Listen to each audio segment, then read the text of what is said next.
Сәлем достар. Бүгін біз тек конденсатор туралы біліп қана қоймай, оның ішінде зарядталу және разрядталу кезінде қандай процестер жүретінін де қарастырамыз. Конденсатор аралары диэлектрикпен бөлінген екі өткізгіштен тұратын жүйе. Өткізгіштердің пішініне қарай конденсаторлар жазық, цилиндрлік және сфералық деп аталады. Конденсаторды түсіну үшін оны кішкентай батарея ретінде елестетейік. Оның екі металл пластинасы бір-бірінен д қашықтықта орналасқан. Конденсатор бастапқыда электрлік бейтарап болады, яғни ондағы оң және теріс зарядтар саны бірдей. Енді біз тұрақты ток жағдайын қарастырайық. 9 вольт батареяны конденсаторға қосамыз. Осы кезде батарея зарядтарды бір пластинадан екіншісіне тасымалдай бастайды. Әрбір кішкентай заряд орын ауыстыруы үшін батарея белгілі бір жұмысты атқарады. Бастапқыда конденсатордың кернеуі 0 вольтқа, ал батареяның кернеуі 9 вольтқа тең. Сондықтан да алғашқы зарядтар оңай қозғалады, бірақ уақыт өте келе пластинада зарядтар жинала бастайды. Соның нәтижесінде конденсатор ішінде электр өрісі пайда болып, ол батарея тудырған өріске қарсы бағытталады. Зарядтар көбейген сайын олар жаңа зарядтардың қозғалысына кедергі жасай бастайды.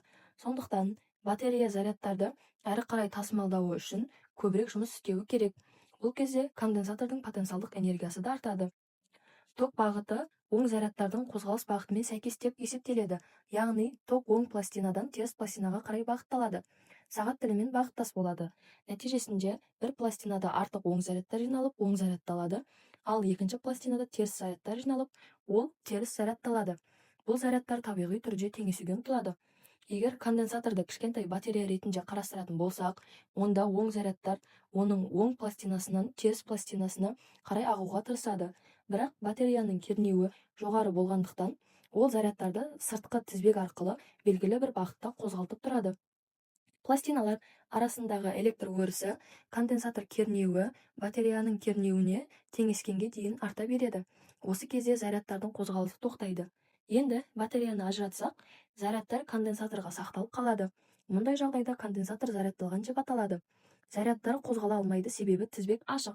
Ал егер батареяның орнына мысалы шамды қоссақ, онда зарядтар тізбек арқылы қозғалып, біртіндеп бейтарап күйге келеді. Бұл кезде конденсатор кішкентай батарея сияқты жұмыс істеп, шамның қысқа уақыт жануына себеп болады. Осыдан кейін конденсатор тез разрядталады. Бұл процесс конденсатордың разрядталуы деп аталады. Зерттеп отырған конденсаторды сипаттайтын шама конденсатордың электр сыйымдылығы деп аталады. Оны С әрпімен белгілейміз. Конденсатордың электр сыйымдылығы деп конденсатор зарядының оның потенциалдар айырымына қатынасымен анықталатын физикалық шаманы айтамыз. Оның формуласы С тең Q бөлінген U өлшем бірлігі фарад. Кез келген өткізгіштің электр сыйымдылығы деп өткізгіш зарядтың оның потенциалына қатынасын айтады. Формуласы С тең Q бөлінген φ.